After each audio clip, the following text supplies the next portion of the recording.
Hello বন্ধুরা, কেমন আছো তোমরা সবাই? আশা করব তোমরা সবাই ভালো আছো এবং তোমাদের বাড়ির সবাই সুস্থ আছে। আমি আজ কয়দিন ধরে একটুকু ভালো নেই, আমার মনটা ভীষণ খারাপ। তাও সকালবেলা উঠে পড়লাম। সকালবেলা উঠে এদিকে সংসারের কাজগুলো করতে হবে, আর এদিকে ছেলে স্কুলে যাবে, 10টার সময় স্কুলে বেরোতে হবে। তার জন্য সকালের কাজ করে তার মধ্যে আবার কাঠের উনুনে রান্না করতে হবে, ইটের উনুনে। তার জন্য সকাল সকালেই উঠে পড়লাম। আর এখন 6টা বাজে, 6টার আগেই উঠেছি। ভিডিওটা শুরু করতে করতে অনেকটাই বেলা হয়ে গেছে। আর এদিকে জলটাও চলে এসেছে। আর এদিকে ঘরের কাজগুলো করব বলে ঘরে চলে আসলাম। ঘরটা মুছে নেবো। আর এদিকে ঘরটা মোছা হয়ে গেছে। তা চলো তোমাদের সঙ্গে যে আমি কথাগুলো শেয়ার করব, তা ভাবলাম যে ব্লগের মাধ্যমে তোমাদের সঙ্গে কথাগুলো শেয়ার করি। আলাদাভাবে তোমাদের সঙ্গে কথাগুলো শেয়ার করতেই পারতাম, কিন্তু কি বলো তো, আমি আলাদা করে কথাগুলো তোমাদের সঙ্গে শেয়ার করতে পারবো না, যেহেতু আমার একটু সমস্যা আছে। তার জন্য আমি ব্লগের মাধ্যমে তোমাদের সঙ্গে কথাগুলো শেয়ার করছি। যখনই যা হয় তোমাদের সঙ্গে প্রত্যেকটা বিষয় তোমাদের সঙ্গে আমি শেয়ার করি। আজকেও তোমাদের সঙ্গে শেয়ার করছি, কারণ আমি মনে করেছি তোমাদের সঙ্গে শেয়ার করলে হয়তো একটুখানি হলেও আমার প্রবলেম সলভ হবে। আর এর আগে যতবার আমি তোমাদের সঙ্গে শেয়ার করেছি একটু হলেও আমার প্রবলেম সলভ হয়েছে, কিন্তু আজকেও তার জন্য ভাবলাম সবার আগে তোমাদের সঙ্গে শেয়ার করাটা আমার উচিত। তা যেহেতু তোমাদের সঙ্গে ভালো মন্দ সব কিছুই আমি শেয়ার করি, আর তোমাদের সঙ্গে শেয়ার করলে পরে আমার মনটাও ভালো লাগে, যেহেতু তোমরা আমার একটু হলেও আমার হেল্প করো। তার জন্য আজকে সকাল সকাল ব্লগের মাধ্যমে আমার যে প্রবলেমটা সেটা তোমাদের সঙ্গে শেয়ার করবো বলেই চলে আসলাম। আর এদিকে কাজ করতে করতে তোমাদের সঙ্গে প্রবলেমটা শেয়ার করব। তাই যেটা নিয়ে কথা বলবো সেটা নিয়েই এখন বলি। আজ কয়দিন ধরে তোমাদের তো আমি বলেছি ভিডিওর মাধ্যমে যে আমার ওয়াচ টাইমটা কেটে যাচ্ছে। আজকে পুরোটাই কেটে গেছে। কি বলবো, আজকে সকালবেলা আমি ভাবলাম উঠে দেখি যে আমার ওয়াচ টাইমটা কতটা কেটে গেল। তা সবার আগে আমি ওয়াচ টাইমটা চেক করছিলাম আজকে, যেহেতু কয়দিন ধরে ওয়াচ টাইমটা 3 ঘন্টা 4 ঘন্টা, আর একদিনে তো পুরো 100 ঘন্টাই কেটে নিয়েছে। তার জন্য আজকে সকালবেলা উঠেই আগে ওয়াচ টাইমটা চেক করছি। আজকে দেখছি পুরোটাই কেটে নিয়েছে, মানে 800 ঘন্টা ছিল, সেখানে 400 ঘন্টায় এসে দাঁড়িয়ে গেছে। মানে বুঝতে পারছো যে আমার কি অবস্থা। আর 1 বছরের ওপরে হয়ে গেছে, 1 বছরের ওপরে, মানে 1.5 বছরের ওপরে হয়ে গেছে আমি চ্যানেলটাকে চালাচ্ছি। তা চ্যানেলটাকে চালাতে আর একটা ভিডিও করতে যে কতটা কষ্ট হয়, যে ভিডিও করে সেই একমাত্র আমার কষ্টটা বুঝতে পারবে। যখন আমি চ্যানেলটা খুলেছিলাম, সত্যি আমি ভেবেছিলাম যে ইউটিউব চ্যানেল খুলে হয়তো অভাব কিছু ঘুচবে, কিন্তু কি বলো তো, অভাব তো আমার ঘুচলোই না, উল্টে আমি যে এত পরিশ্রম করলাম সেটাও আমার বিফলে চলে গেল। মানে কষ্টটা আর যদি দাম না পাই তাহলে কি বলো তো, তার থেকে আর দুঃখের আর কিছু হয় না। আর আমি যে ভিডিওগুলো ছাড়ি না, ভিডিওগুলো লোকে দেখে কম, হাসে বেশি। আমি যে আমার যে সংসারের ইয়েগুলো দেখাই, মানে আমার যেটা আছে আমি সেটাই তোমাদের সঙ্গে শেয়ার করি। সেটা নিয়ে এত লোকে হাসাহাসি করে যে তোমার ঘর ভাঙা, তোমার ঘরে কিছু নেই, কি একঘেয়ে তুমি এক ভিডিও দেখাও। কিন্তু কি বলো তো, আমার ঘরে যেটা আছে সেটাই তোমাদের সঙ্গে শেয়ার করি। আমার ঘরে এক্সট্রা কেনার মতন পয়সা নেই, যার কারণে আমি এক্সট্রা কোনো জিনিসপত্রও কিনতে পারি না।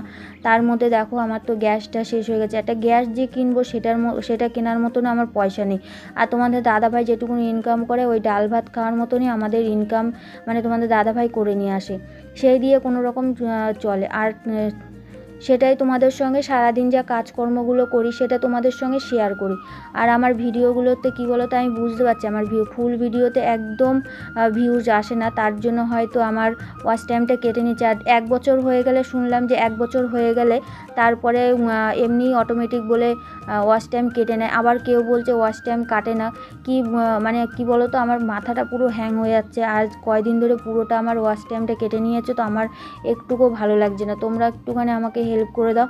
আর কি বলো তো, তোমাদের কাছে ছাড়া আমি কারো কাছে হেল্প চাইতে পারছি না, যেহেতু আমার আশেপাশে এইখানে কেউ ইউটিউব চালায় না। তার জন্য আর আমাকে সত্যি কথা বলতে কেউ একটু হেল্প করেই না। এর জন্য তোমাদের সঙ্গে আমি কথা বলে তোমাদের থেকেই আমি হেল্প চাই। কিন্তু অনেক দিন ধরে তোমাদের থেকে আমি একটুখানি হেল্প চাইছি, কিন্তু তোমরা কেউ আমাকে হেল্প করছোই না। জানি না, হয়তো আমাদের বাড়ি ঘর দোর এরকম অনেকেই বলে যে তোমার বাড়ি ঘর ভাঙা, তোমার রান্নাঘর নেই, তোমার বারান্দা নেই, তোমার কিছু নেই, এর জন্য তোমার ভিডিওতে ভিউজ আসে না, তার জন্য তোমার ভিডিও লোকে ভালো দেখে না। তার জন্য হয়তো হতে পারে হয়তো আমার ঘরটা এরকম, তারপরে চারিদিকে ভাঙা, রং করা নেই, তারপরে জিনিসপত্র সেরকম একটা নেই, হতে পারে হয়তো তার জন্য হয়তো সবার আমার ভিডিওগুলো ভালো লাগে না, হয়তো আমাকেও ভালো লাগে না, আমার কথাগুলো ভালো লাগে না, বা আমার ভয়েসটা ভালো লাগে না, কিছু একটা প্রবলেম আছে, কিচ্ছু তো একটা প্রবলেম আছে, আমি বুঝতে পারছি না। আমার ভিডিওগুলো কী বলো তো, পুরো 1.5 বছর একদম জলে চলে গেল, আমি কিচ্ছু করতে পারলাম না। আর এখন যদি ওয়াচ টাইমটা যেটুকুনো আছে সেটুকুনো যদি কেটে যায়, তাহলে আমি কী বলো তো কাঁদবো, মানে কি করবো আমি বুঝতে পারছি না। আর এখন যে আমার চ্যানেলটার কী অবস্থা হয়ে গেছে আমি নিজেও বুঝতে পারছি না। কিন্তু কী বলো তো, আগে আমি প্রচুর ভুল করেছি কী বলো, তার মধ্যে কী বলো তো, মানুষ ভুল করেই একটা সময় শেখে। আর আমি যখন ভুল করেছিলাম তখন আমি প্রথম ইউটিউবে এসেছি।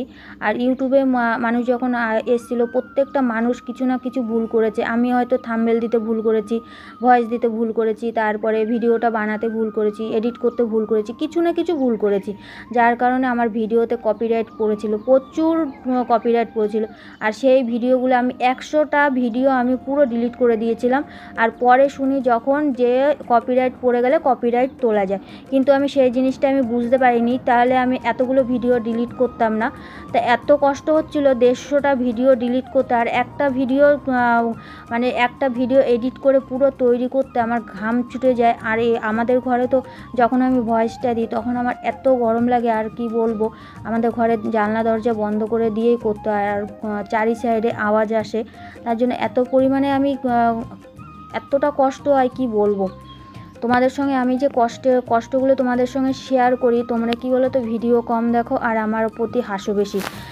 আর মানুষের যার যত জিনিসপত্র থাকে, যার যেরকম পয়সা থাকে, আমি চিন্তা ভাবনা করেই নিয়েছি, যার যেরকম থাকে, এই যে আমি দেখি প্রত্যেকটা ইউটিউবের দেখি কিছু না কিছু, মানে তাদের বাড়িঘর হয়তো ভালো আছে, তাদের ঘরে হয়তো জিনিসপত্র আছে, তারা সেই রকমভাবে ভিডিও করতে পারে, ভালো ক্যামেরা দিয়ে ভিডিও করতে পারে, তাদের ভিডিওতে প্রচুর ভিউজ আসে আর প্রচণ্ড পরিমাণে তারা ভালোবাসা দেয়। আর আমি কি বলতো, গরিব মানুষদের ভালোবাসে না, গরিব মানুষদের একটুকু পাশে এসে যে দাঁড়াবে, যে গরিব বলে তাদের অবহেলা করতে নেই, কিন্তু কোনো সময় এটা চিন্তা করে না যে এক সময় প্রত্যেককেই কিন্তু এই স্ট্রাগলটাই করতে হয়েছে। তা কি বলতো, তোমাদের আমার সাহায্যের খুব প্রয়োজন, তোমরা জানলে অবশ্যই একটুখানি আমাকে সাহায্য